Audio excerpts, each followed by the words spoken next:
53% rate increase. What? The Dan York State of Mind program is brought to you in part by Lookout Rhode Island and Takeo Comfort Solutions. Yeah, you see these numbers, you go, what in heaven's name is going on here? Though, if you take a look at it, there really hasn't been a rate increase for the last couple of 4 semesters, so to speak, because the billing cycles for National Grid are twice a year, I think.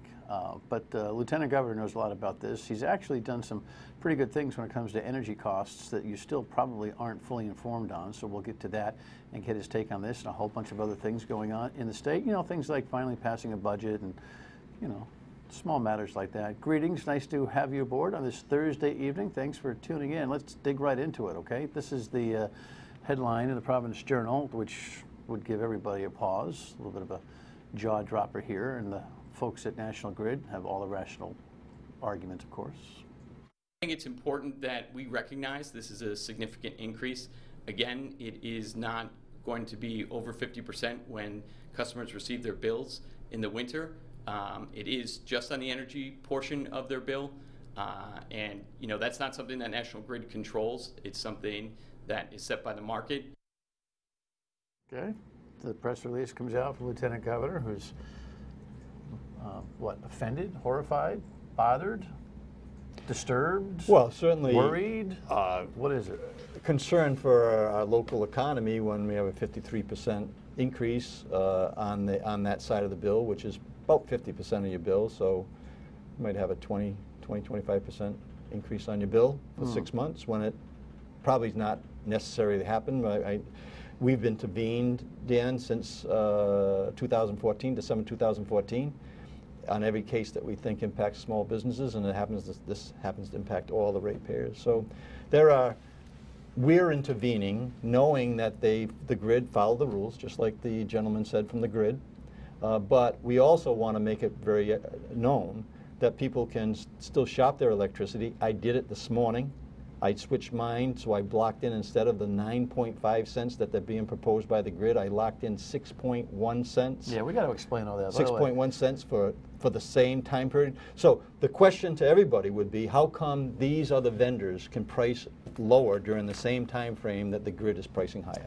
Welcome. Nice to have you. Yeah, it's great to be here. It's a long intro here. Yes. Hasn't had you here for a while.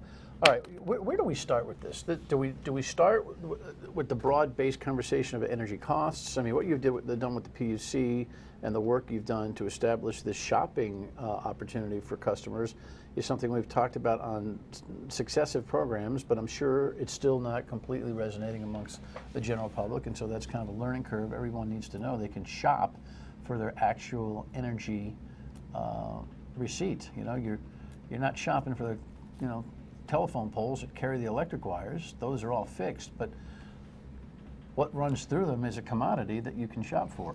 Why don't we talk first about the 53% increase and what your specific problem is with that? So the specific problem... They're saying, listen, this is not what we profit on. They don't, and so that has been the story when we showed up in 2014 and started intervening just before I became Lieutenant Governor, Dan, right? And so the story that everybody swallows hook, line, and sinker is exactly what the video that just showed from the grid.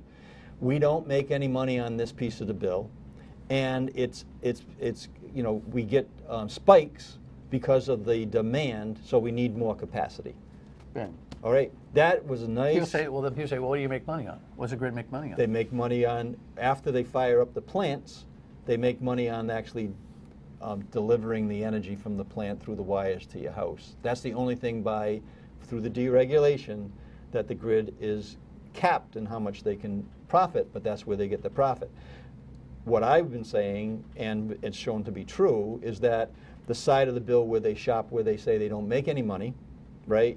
And they get spikes because they don't have enough capacity, enough pipeline. Meaning they got to go to far places to get the energy yes. sent so through our grid, so to speak. So when you really push back on it, Dan, we've actually proved that to be not an accurate statement. Huh. Right? So because the way that they purchase and procure their energy, the grid does, then they follow the rules that the Public Utility Commission and the division set up for them, which is true. And they don't make any money on that side of the bill, which is true. But are they shopping it with the best, sharpest pencil that they can find? And now, because we've set up this website, Empower Rhode Island, we're seeing vendors who are going out with a sharper pencil during the same time frames and acquiring those contracts for that energy at significantly less money. So you're saying they're being lazy? What I'm saying is that whatever way or nonchalant, whatever way they're procuring their energy is not as effective as their competitors are procuring their energy. And the reasons for that are, and then by the way, we'll get response from the grid, because when the Lieutenant Governor makes these assertions, I'm sure National Grid wants to be able to respond. And so we'll do that ASAP. But is it nonchalance? Is it lack of expertise? Is it because it's a regulated portion of the bill that they don't really lift a finger to shop hard? I think in the past, that people should do. I think in the past, Dan, that's exactly what happened. They didn't shop hard. I mean, they have now. The last 6 months, I have my bill right here. The last 6 months, the National Grid standard offer was very competitive. In fact, it was equal to what the other competition had on the website. So there was really no need to shop your bill at that point in time, which is exactly what we want, right? We want to, lower the price as effectively as you can. During that time frame, they were at about 6.2 cents per kilowatt on that side of the bill, and the competition was no better, maybe 6.1 cents. So during that time frame, they figured out how to actually be competitive, and now in the next cycle, they're 53% higher. So I think that they can get better and better and sharper as soon as you kind of dismiss and that saying we don't make any money on this and that it's a capacity issue and we get spikes because of the cold weather. No, what's happening is you have the opportunity to procure your energy in a similar way as the competition is doing right now, and I bought in at today from the next 6 months at about 6.2 cents per kilowatt. Well, is the competition profiting? The competition absolutely is profiting. So why is it set up that National Grid can't or doesn't care to profit from the actual energy portion of the bill? Well, they're not allowed to make a profit by law. Why? On that side of the bill. Well, that's the way that the deregulation was set up. That's what this was all about. This is what, deregulation was supposed to open the market, right? And what it never did. So the deregulation that the General Assembly passed 17 years ago was supposed to open up this market like it did in Ohio. It was 60% of the ratepayers shop their electricity, where we only had 8%. So the deregulation, let's see if I understand, the deregulation was intended, and a lot of you are still confused. I can hear your confusion watching the show. You're saying, what competitors? What are you talking about? I get my energy from the National Grid. You can shop, and the Lieutenant Governor has set up with this Empower RI. Yes. Empower RI. This is an entire, not unlike a health exchange, but with a lot more choices. There's a whole list of energy suppliers that you can shop contracts for on that line, online, that'll be transmitted through the same power lines that National Grid sets up and does profit from. That's correct. Okay, so you should know that. But the deregulation is kind of interesting. Why does deregulation cap the ability for the grid to profit, yet encourages all these other companies to send energy through the same lines at profit? Yeah, so the reason that they've structured it was to create competition. And then that competition would lower that side of the bill, that there's going to be a 53% I understand that having other players creates competition, but why is the grid, seems to me if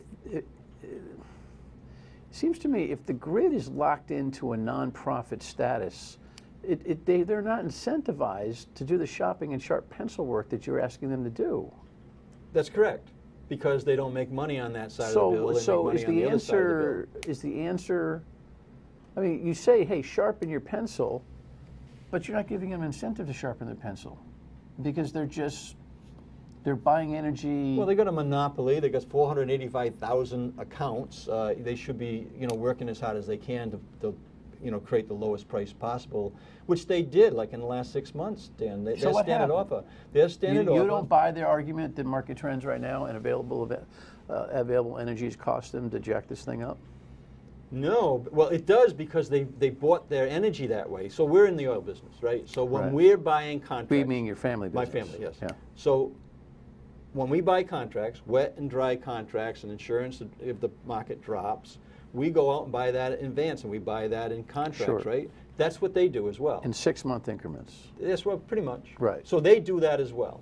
So what I'm saying is that if the competitors, right, like the Ambients and the Verizon and those, can purchase and they can offer our customers, the 485,000, the opportunity to go in at 6.2 cents today, when on the horizon it's going to be 9.5 cents. Yeah, the grid, I think the Public Utility Commission and the division really needs to take a hard look at the way that they have instructed the grid to buy its energy.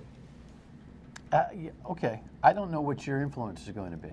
What is your influence other than you should do a better job? They're going to say, listen, this is the best we could do this time around. If you don't like it, lump it. Well, that's not the reaction that we're getting from the people as we're getting reaction from the press release, Dan. People are very happy that 30, 40 people have already contacted our office saying thank you for fighting for the ratepayers. No, I and let's believe. do that. I'm sure the so market, that the creates customers, pressure. That creates pressure. It creates pressure. Why? What pressure? What net loss is it for the National Grid to have everyone go to the other suppliers that you've done a great job setting up for? What incentive do they have to compete? They want you to go. They've said in testimony that they want you to go because they're capped because they can't make money in that part of the business. They want you to go. Why don't we let them make money in that part of the business and let them compete with everybody else? That's my question that I'm driving at for the last 5 minutes. Well, that's a question with the PUC. If that lowers cost for the you've customer, had a lot of then influence fine. on the PUC. Isn't it a solution to actually suggest to the PUC that we ought to maybe let this company make a little bit of money? Maybe they compete harder. Maybe what they should do is take the side of the bill on the delivery, lower what they can make on that, and then add that to this other side, and that would create very strong competition, All right. wouldn't it? Okay. We got to pause. We'll Yes. come back and summary judgment on this, and I want to make sure you exactly know what your options are. Stay with us.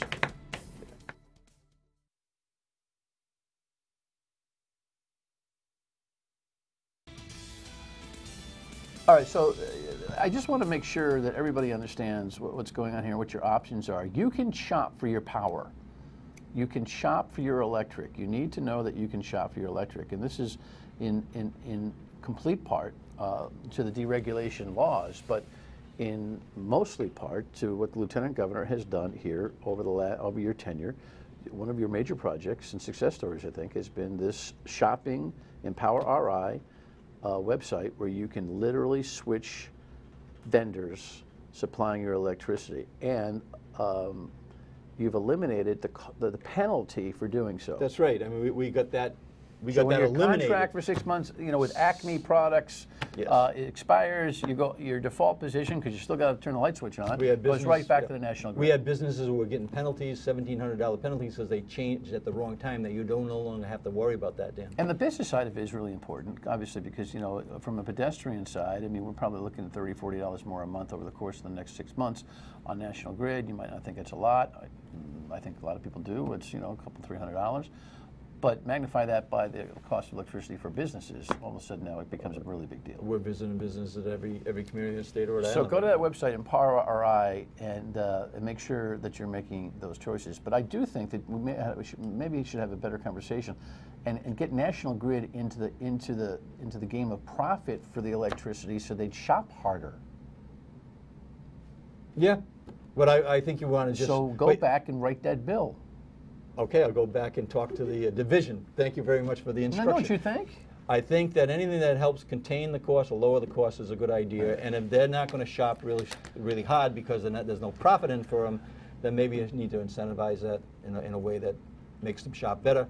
But we want these other people to kind of come into the game, and that's very quickly the legislation that we have in place that came through a vendor in Ohio came to my office and said, if you put this piece of legislation in, you're gonna explode the amount of people who shop because more and more competition is going to come into to that argument, and refuting my own, this kind of massive increase for this period of time the National Grid requesting might be This is the blowhole that this we is need a perfect here, where storm, everybody goes absolutely, in and shops. and that's why we're intervening and we're out talking. This is the perfect storm to show why the competition works, and that's why we're encouraging everybody to go today and switch just like I did this morning. I blocked in at 6.2 cents, and most of the ratepayers in the state of Rhode Island are going to pay 9.5 cents for the next 6 months beginning October 1st. You know what? I'll be talking to Deb tonight about, looking at the bill. We might be shopping too. Yes.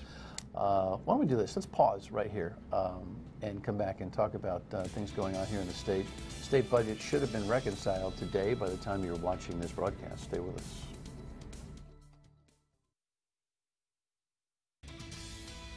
Sometimes things don't always happen that easily over here, and I think the speaker was a little reluctant to do anything with the car tax. It was a campaign promise for him. Well, listen, I got no action around with the Senate president, but what a lot of manure that is. It's just the stuff that goes on between the Senate president and the House Speaker in this last session is just too much. Speaker of the House certainly oversold the car tax as part of a campaign promise, no doubt. But what happened with the budget impasse, which hopefully was reconciled today, of course we taped the broadcast of the Dan York State of Mind program early in the afternoon, but at that fine building they were supposed to reconcile it with the Senate coming in and passing the original budget that the House had transmitted.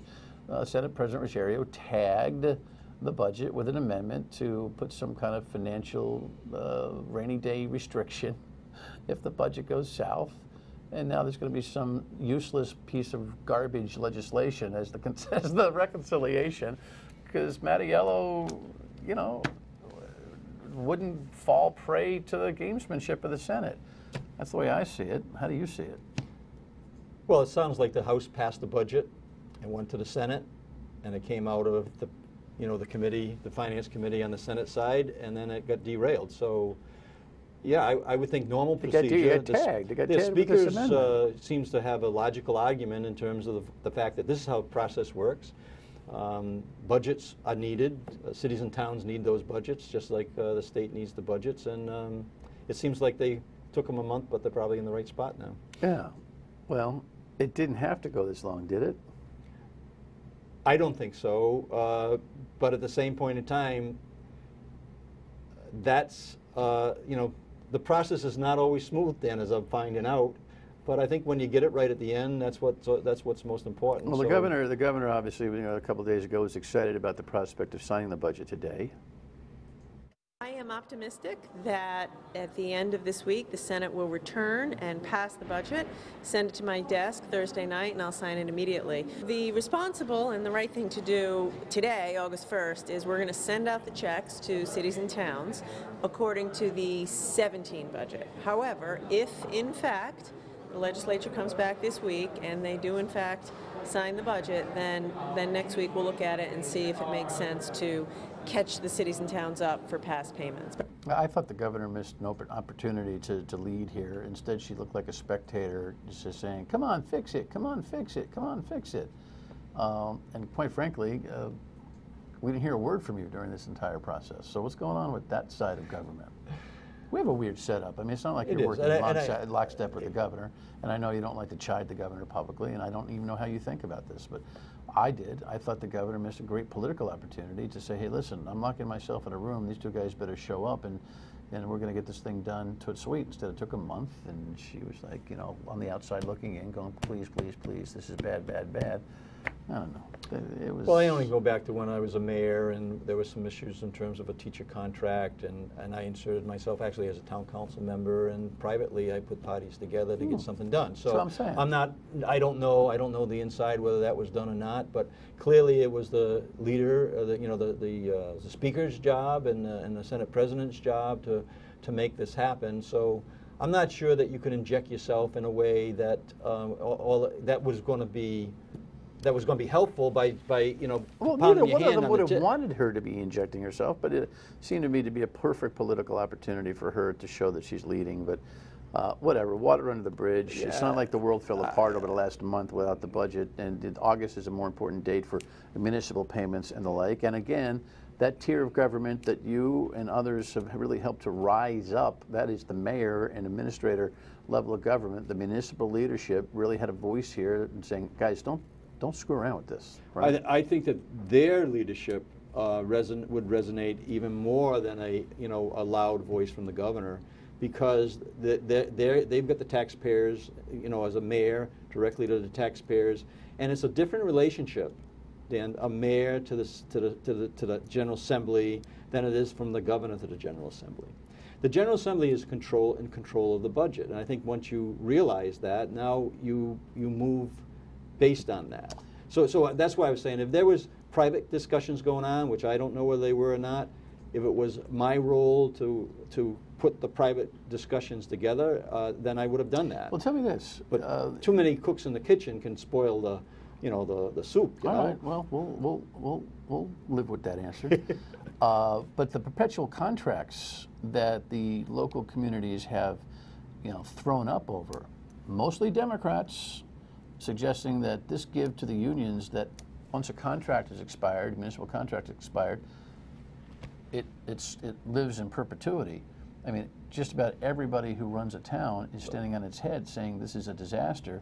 You've been pretty quiet on this.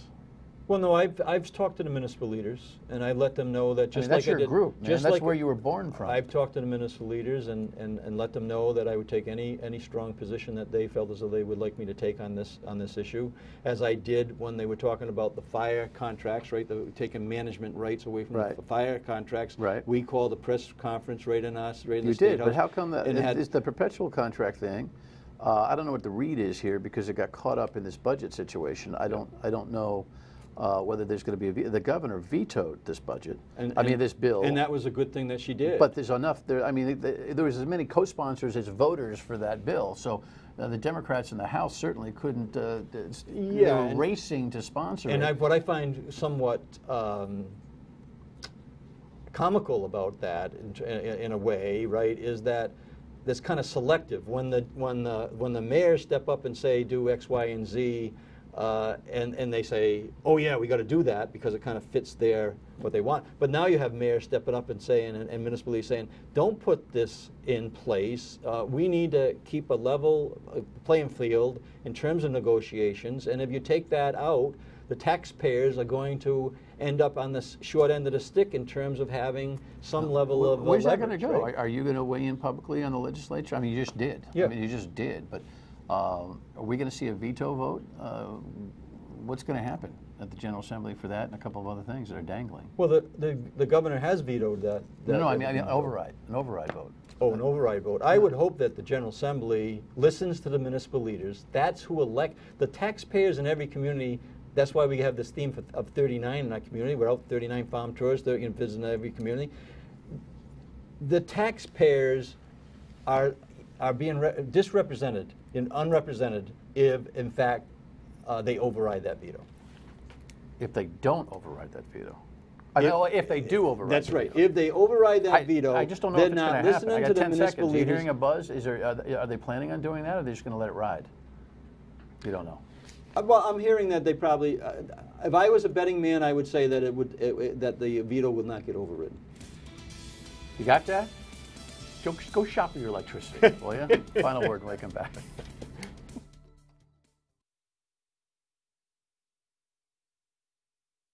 Seriously, shop your electricity now. Spread the word. Same poles, same switch, different vendor. It's seamless. You don't even know the difference. Same electricity, same technology, lower prices. Empower RI is the website. Check it out. See you tomorrow at 3 on WPRO and back here with Steve Smith and the Nakeds on the TV show.